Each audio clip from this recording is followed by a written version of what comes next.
Mayor કમિટીના chairman દિલીપભાઈ અમારી સાથે જોડાઈ ગયા છે। દિલીપભાઈ, સૌથી પહેલા તો આપનું ન્યૂઝ કેપિટલમાં સ્વાગત છે। જે પ્રમાણે અનરાધાર વરસાદ રાજ્યભરમાં વરસી રહ્યો છે, કયા પ્રકારની કામગીરી હવે તંત્ર દ્વારા કરવામાં આવશે? અત્યારે હાલ બધા જે અધિકારીઓ છે તે બધા અધિકારીઓ સ્થળ ઉપર પહોંચી ગયેલા છે। પાણીની નિકાલની વ્યવસ્થા જે પ્રમાણે વરસાદ વરસી રહ્યો છે અને જાવક જે છે આવક કરતા જાવક ઓછી સ્વાભાવિક છે કે ઓછી છે।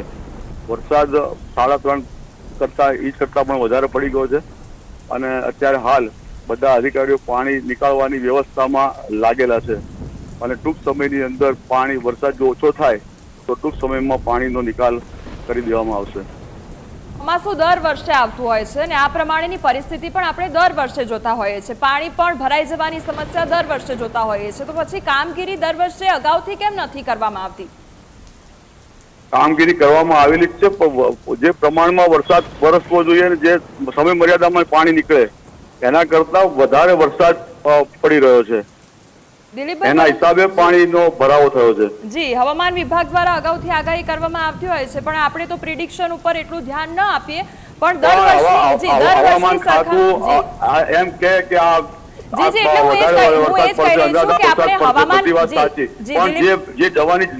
જે વ્યવસ્થા છે એ તો એની એ જ રહેવાની છે બેન।